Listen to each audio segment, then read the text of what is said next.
757 год. Жители восточной столицы Лаяна с радостью встретили китайские войска и уйгурскую конницу.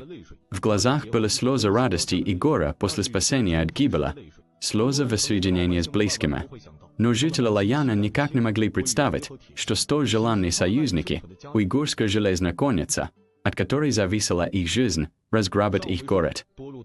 Ранее войска династии Тан, превышающие помощи уйгурской коннице, отбили столицу Чиньян. В 757 году, когда армия зашла в Чиньян, к этому моменту уже прошел год и 3 месяца, как мятежники захватили город. Гуанпинван Личу, будущий император Китая Дэй Цзун, вошел в Чиньян, и народ встретил его, выходя из домов навстречу. Но Личу не мог радоваться. Столицу, землю и мужское население – это все уйгуры вернули империи Тан, а за это должны получить золото, шелк и женщин. Но как династия Тан сможет повелевать Поднебесной без стыда? Если нарушит обещание, то Китай получит могущественного врага – уйгурский каганат. К тому же, восточная столица, Лаян, захвачена армией мятежников. Без уйгуров империя Тан не сможет победить и погибнет. Наследник императора, Личу, сомневался, что же делать – выполнять обещание или нет. И коварный Личу придумал хитрый план, который поможет обмануть уйгуров. Когда уйгурский принц Тенгриябгу прискакал к Личу и потребовал выполнить обещание, Личу встал на колени перед его конем и взмолился: «Вы только что отбили Чиньян. Если сейчас немедленно забрать золото, шелк, женщин, люди в Лаяне обратятся к мятежникам и будут стоять насмерть, и вам будет труднее захватить его. Я обещаю расплатиться после взятия Лаяна». Уйгурский Ябгу ответил: «Готовьтесь, мы возьмем Лаян». После этого уйгурская железная конница не беспокоила народ Чиньяна, обошла столицу с юга и расположилась лагерем к востоку от реки Чиншуй. Пробыв в окрестностях Чиньяна 3 дня, уйгурская армия продолжила победоносное наступление на восток, вскоре взяла Тунгуань, а также Хуаин, Хунун и другие провинции, после чего острие уйгурских войск приблизилось к Шанцзуню. В то время находящийся в Лаяне Ан Цинцуй, сын Ан Лушаня, имел 2 варианта. Первый – уклониться от натиска уйгурской армии, бежать обратно в свою старую базу Фаньян. Второй – стоять в Лаяне насмерть, организовав отчаянное мощное контрнаступление. Ан Цинцуй подумал и решил: спасаться бегством позорно и, главное, смертельно опасно. Свои же и казнят. Поэтому он собрал войска, расположенные вблизи Лаяна, общей численностью 150 тысяч воинов, и отправил их в Шанцзун для решающего боя. В октябре уйгурская железная конница и танская армия под командованием Го Цзы и Уседан в Шанцзуне столкнулись с мятежными войсками, и развязался ожесточенный бой. Наступление китайской армии шло неудачно. Они могли только отступать. Видя, что ситуация превосходная, армия мятежников наперебой бросилась с гор вниз, готовясь нанести танской армии смертельный удар. Но неожиданно в этот критический момент на мятежников внезапно обрушился густой, как дождь, град стрел. Мятежники поняли, этот наводящий ужас противник – уйгурская конница. Столкнувшись с армией мятежников и отступая, китайская армия под командованием Го Цзы увидела, уйгурская конница обошла армию противника и вошла в глубокий тыл мятежников. Это была классическая стратегия уйгуров, которую позже перенял и Чингисхан.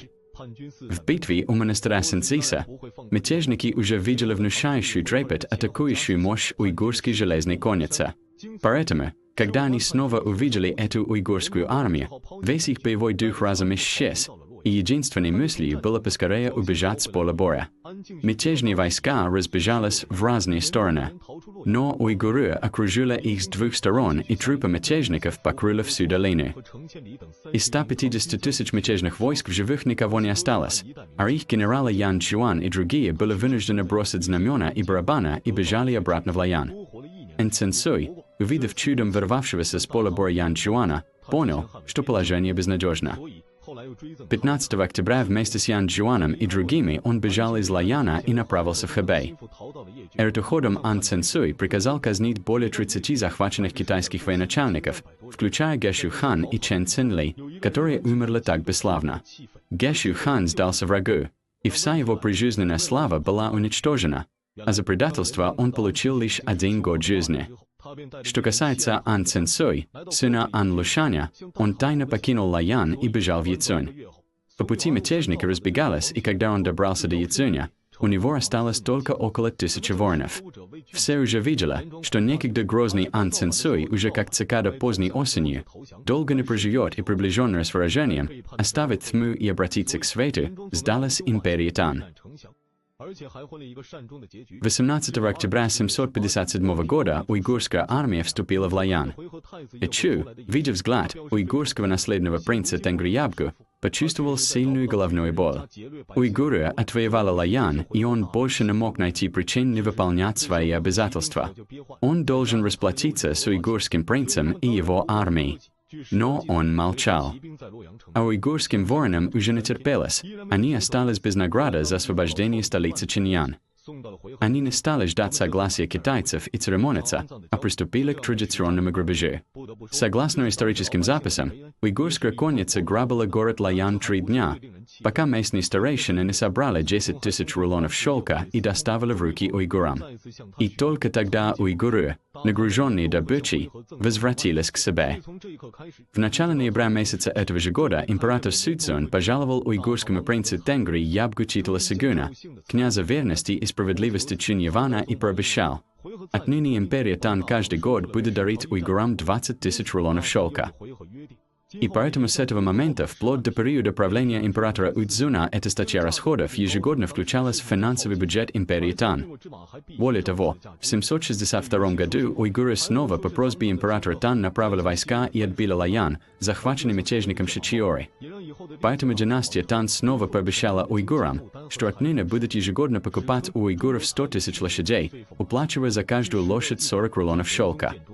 Эта цена в десятки раз превышала рыночную стоимость и была фактически данью Китаю великому уйгурскому каганату, абсолютному гегемону в Центральной Азии. В 780 году долг империи Тан по шелку достиг уже 1 800 000 рулонов. Это было признание, что уйгуры спасли Китай.